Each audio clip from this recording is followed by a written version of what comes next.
All right, so good day to everyone and welcome to my very first podcast. I am Mike Angel Tirenon, a PhD student in science education, major in chemistry from the De La Salle University, Manila. And in this episode, we will be talking about green chemistry education, particularly its basic concepts, how these concepts can be integrated into classroom instruction, and how they benefit the teachers, the students, and the environment. Joining me today is my mother, who has been teaching junior high school chemistry for more than 2 decades. So let's give a warm welcome to Marisol Tirenon.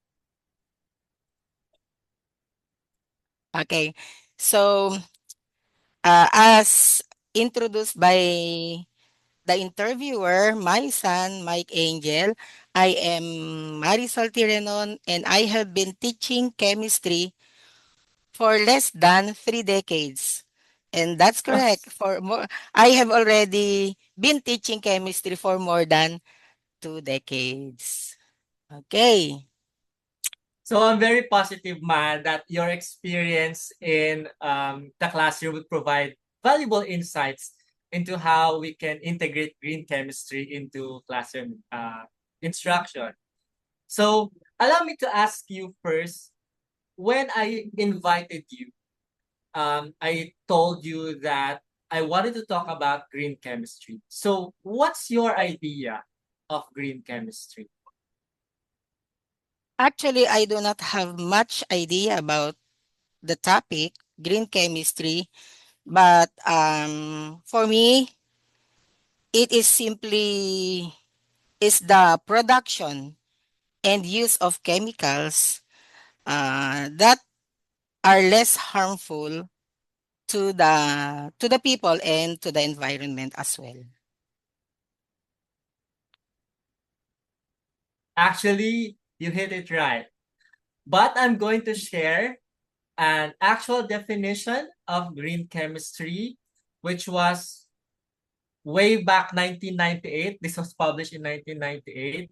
So as you can see here, green chemistry is defined as the design, development, and implementation of chemical products and processes that reduce or eliminate the use and generation of hazardous substances. So this concept is commonly framed through the 12 principles of green chemistry. So starting with, um, you may want to prevent the waste that is being generated until inherently using chemistry for accident prevention.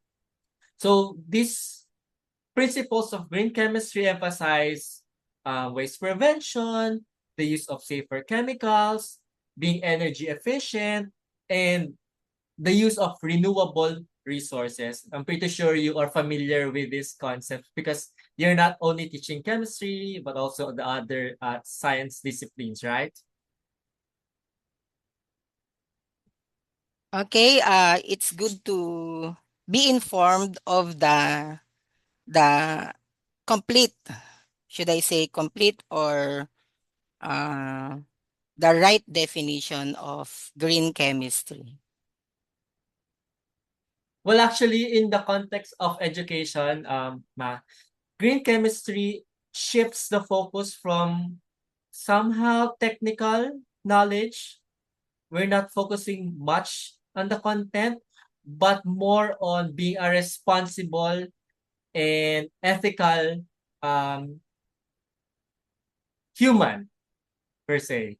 Okay, so we are teachers, we are students that are practicing chemistry in a safer way. Okay. Um, so this definition that I have shared would help your students understand that, chemistry is, it's not just about the periodic table or experiments or equations or laws. It actually encourages them to, every time they think about chemistry, to think critically about the chemicals that they are aware of, how it affects, shall we say, their health and the environment. So it makes the subject more meaningful to them. Okay. Um, there are researches, in science education that suggest that green chemistry concepts can be integrated without adding new content, but by reframing existing lessons. So let's take a look back. Do you remember any lessons when you used an alternative to chemicals in your in your laboratory or in your demonstration? Okay, actually during the times when um I would teach a lesson about differentiating whether a substance is acidic, or identifying whether a substance is acidic or basic, and litmus papers are not available. So Mm. I used to use kamote tops extract as an alternative um, indicator. I should say the limitation of using such extract is that it can only determine whether the substance to be tested is an acid or a Mhm. base. It cannot gauge the pH level of the substances. Or in other words, it cannot tell whether the level of acidity is, let's say, 1, 2, or 3, or even higher, and the basicity, whether it's 8, 9, or 10.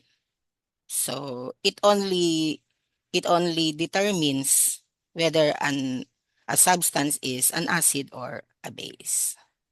I see. I actually remember one of the um thesis, the one that was awarded best thesis during my biochemistry days was um she developed acid-base indicator, a pH indicator using red cabbage extract. So both of your examples actually fall on one of the principles of green chemistry, which is the use of renewable feedstocks. So when we say renewable feedstocks, that's your renewable resources.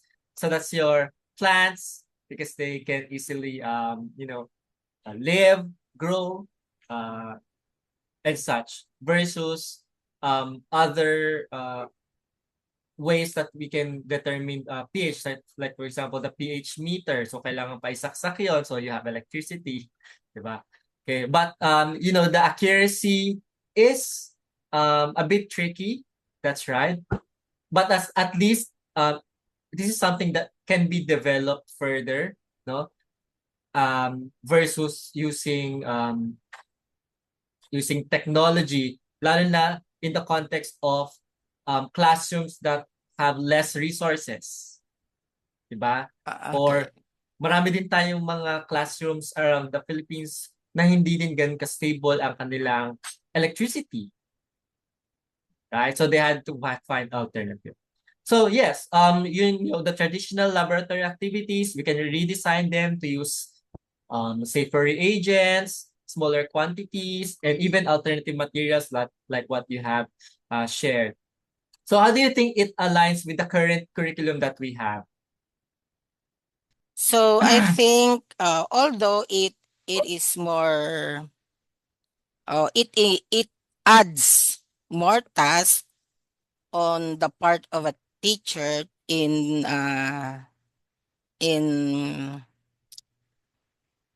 designing experiments or lessons that would allow the students to make use of this sample extract, like what you said, cabbage extract, and then what I usually do, that is extracting from kamote tops.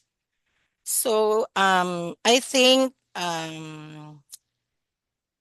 it would be more helpful to us people, to the learners, as we call them today. We call them learners instead of Mhm. students now, since we had Ah, the K okay. to 12. and of course the environment as well.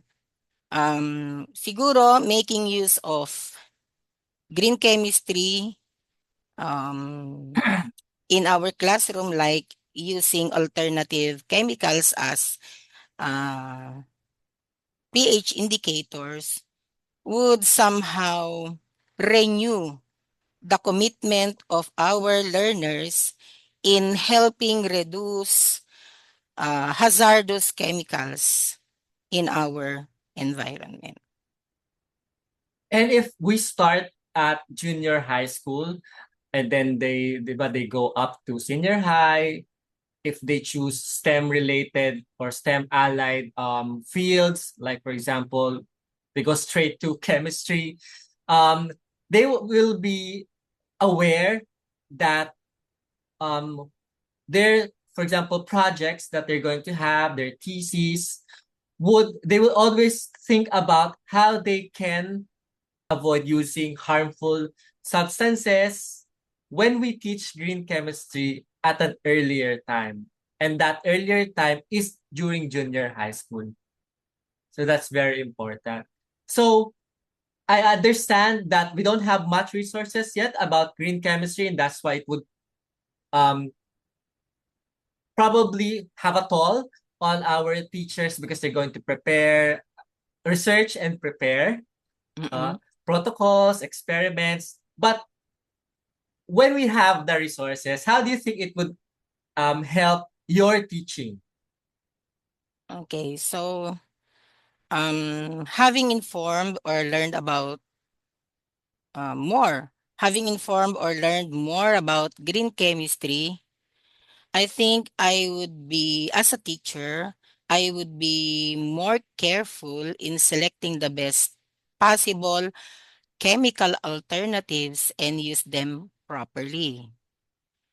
Also, by constantly including green chemistry in my lessons whenever relevant, I think it would help my students, my learners rather, apply their learning in their daily lives I love for a what you better said. Yeah. for a better future for them and for a better world. Before we expound Uh, more on the benefit to the students, I like what you said, no, the relevance. We cannot really um push green chemistry in parts of the lesson that are not fit to it. okay. But we, whenever possible, whenever relevant, we can have these what we call green chemistry moments. So, for Yes. example, in motivation, we can play videos that are related to the green chemistry principles. We already talked about the activities. So when we select chemicals or experiments, we consider um, avoiding wastes or using less hazardous chemicals. Um, what else? In our assessments, we can consider having scenarios that would promote critical thinking, and these scenarios would talk about any one of the green chemistry principles as well. So our students, every time they see this, they would think that we are serious in pushing for a safer Earth, right? Yes, of course. Uh, Aside from that, what do you think are the benefits of green chemistry for our students today and in the long run? Benefits today, of course, by constantly injecting or incorporating concepts about green chemistry in our lessons, as I have said, whenever relevant, so they would be able to what's the right term for this, to practice the careful use of chemicals in the at home, so in school, whenever possible, so they would be able to inculcate, should I say, yun nga, they would be able to inculcate in their daily lives what green chemistry is, uh, what are the substances that are safe to use, when when is or when are these substances used, then how does it help um, in their safety, and of course to the environment as well. So constantly including green chemistry in my lessons would help them develop the develop awareness about green chemistry, and this would somehow help them in their future endeavors, in their future careers. Who knows? One of my learners would choose to enroll in a in the chemistry related Field, yes. fields. In fact, I have already some students way back then who pursued um,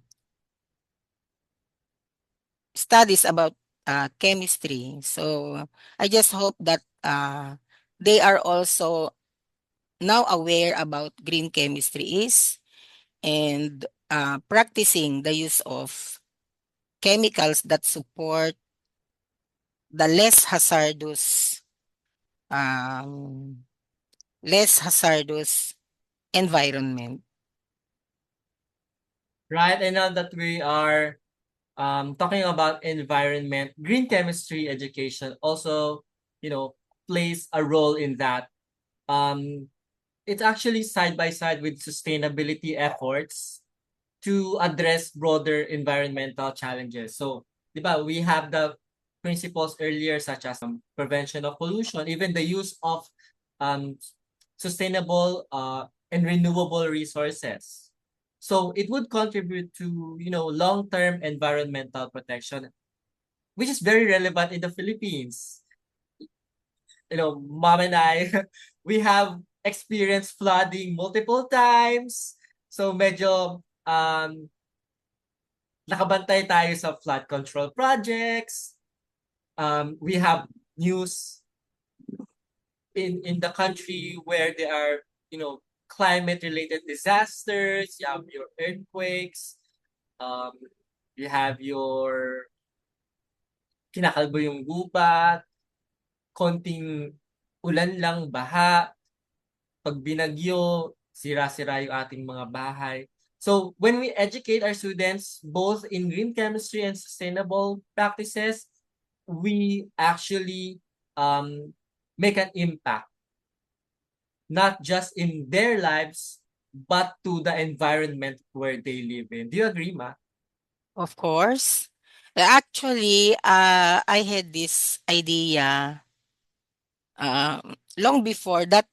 When we say green chemistry, actually my first idea is that um, planting more trees Hmm. or making your backyard, or greening your backyard, whether flowering plants or whether vegetables or fruit bearing plants are somehow part of this green chemistry movement. Though that's what actually my first idea about green chemistry,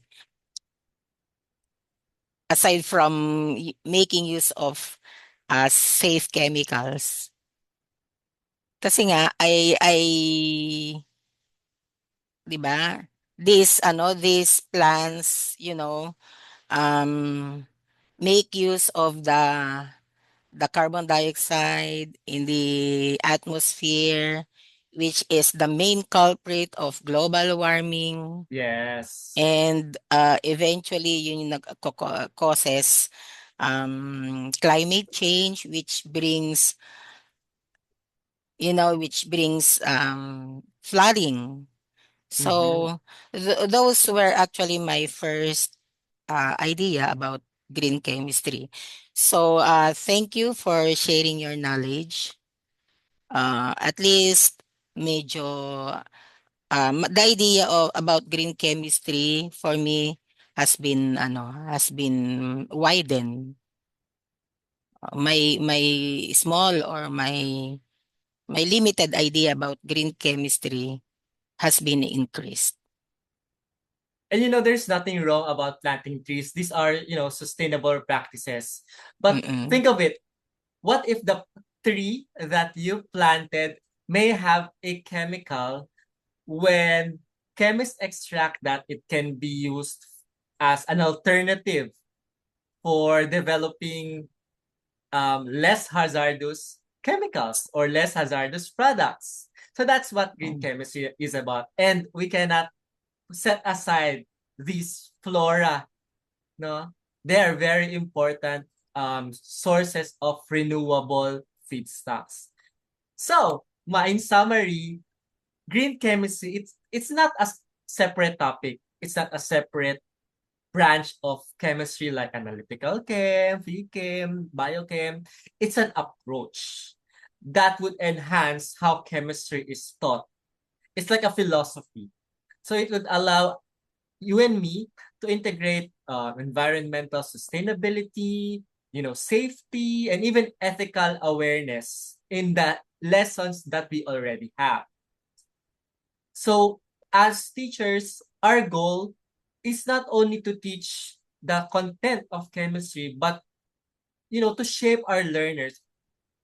It's about our learners because they're the ones who are going to live in an environment where our practices affected that. So we have to correct it by teaching them. They have to be aware of their role in their society and the environment. Thank you so much, Ma, and thank you everyone for listening, for joining us in this discussion and in this podcast. So we hope that it would encourage our listeners, our viewers, to view chemistry as something that can be used in their daily life. It's a tool. It's not something to be afraid of. Okay, for that, thank you also for inviting me as your interviewee for this your first ever podcast. And ngayon pa lang, I am congratulating you and good luck. So I hope this would be watched by people, by students, and also by teachers, so that they would be a- they would gain more knowledge on how green chemistry can be integrated in our classroom.